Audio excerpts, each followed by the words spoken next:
The coming of age. For humans, it is an anatomical change, but for an automaker, it is when most of their cars on offer are both desirable emotionally and good in terms of the sheer product that they are.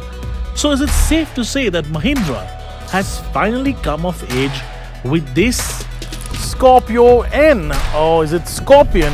Let's just call it the new Scorpio, and this is the 4th generation. But what Mahindra has done this time around is completely different and rather smart. They've made this more palatable to an urban audience.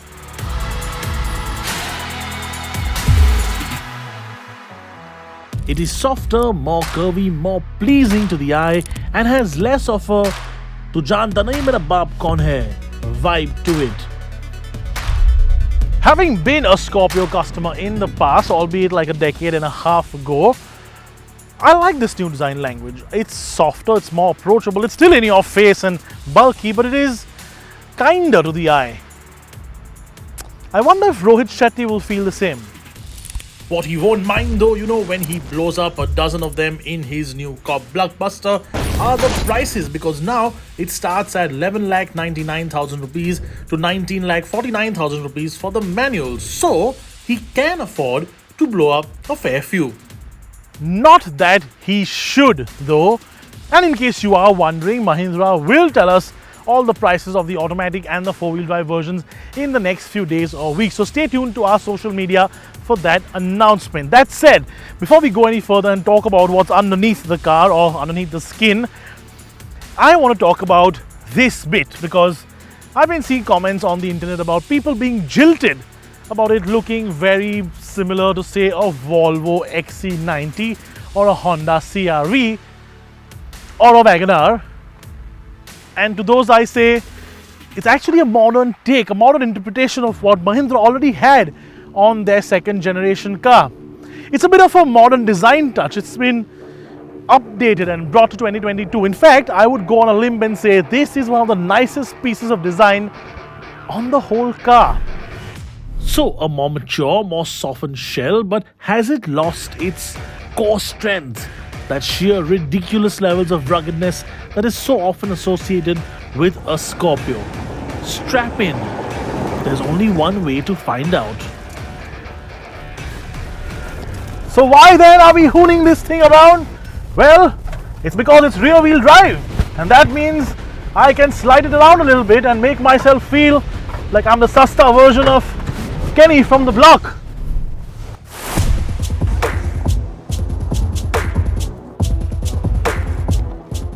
Big ground clearance, big chunky tires, big torque and big horsepower, all coming together in a symphony of ridiculous grandstanding. But then why not? A little hooning never hurt nobody. And although a manual would have been so much more fun here, this automatic makes it do such juvenile things even more easily. And before somebody came and not so politely asked us to leave, we hit the highway. The one thing that you do appreciate about an SUV that's this big and bulky and sort of has this ladder frame chassis going on is the fact that you sit higher than everybody else. Almost every other car on the road seems small, seems minuscule. You look down upon them, albeit not in a derogatory way. And in fact, the only thing that's larger than you, that has the right of way, is a truck like that. Now, compared to what the previous Scorpio was, obviously this is a big jump. The diesel engine noise, for example, is quite muted. Tire noise is quite muted as well. But I did find the big mirror a little annoying because it does make a bit of a rustle at higher triple-digit speeds. Similar to what the Harrier did when it was launched. Now, one of the reasons why we do tend to like a Mahindra is because they will willingly sacrifice a bit of fuel economy in favor of a bit of fun. And that's the same with this diesel too. In fact, the diesel automatic we're driving here makes a whopping 175 horsepower and 400 Newton meters of torque.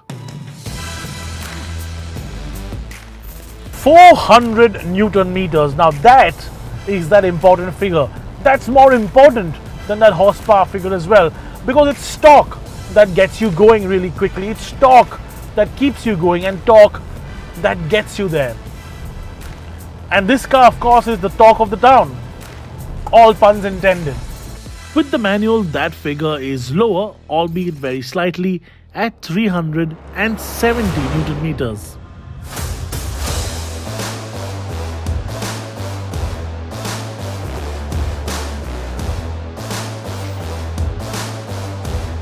But going is one thing and a chassis capable of handling it is another.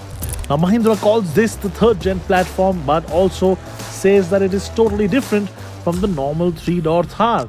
Fun fact, the 5-door Thar will be based on this new Scorpio, but that's still a little while away. Anyways, that new platform means updated dynamics and impressive dynamics. Steering feels nice and weighed. Suspension setup is great, especially over bad roads, and the brakes, oh the brakes, absolutely superb. However, remember, this is still a tall, heavy, big SUV and it has its limits. And yes, there is a bit of body roll if you drive it anywhere close to those limits. Now we've quite established the fact that this is a big step up from what will now be called the Scorpio Classic, but that was always expected, isn't it? We always expected it to look, well, nicer, but of course the way it looks is a personal perspective. We always expected it to drive nicer, and it does. But the one thing that has really surprised me is actually the interior. It's simple things. The touch surfaces, for example, which I don't have a single complaint against. I haven't found one single cheapy surface that I would have an issue with. Or for example, the color palette that seems to work really well. You know, this chrome and the gloss black and the matte black and the brown and this brushed aluminum or brushed silvery goldenish finish bronze, or whatever you want to call it. It sort of ties in really well. It's well thought out. And yes, I know that this isn't a big revolutionary design change like the XUV 700 is. It looks more conventional in every sense of the word, but it works because for the Scorpio, it just seems to work. That said, I do have a couple of gripes. Now I know this in all likelihood is a pre-production car, but the infotainment system in it in general was just so glitchy, it was slow, and although it definitely does on paper have Apple CarPlay, it just didn't work. And then there is the rear parking camera. It's just bad. This needs fixing, Mahindra. It just does. So by now you must be wondering why I haven't spoken about the petrol version at all. And that's because just over there is what I believe a petrol Scorpio with someone rather familiar at the wheel. Amaya, is that a petrol Scorpio? So the top of the hill there is about 100 meters away, and normally we do a 400 meter drag, but where do you actually get to do a 400 meter sprint? So I'm challenging you to a 100 meter sprint. First one on the top buys the other one dinner.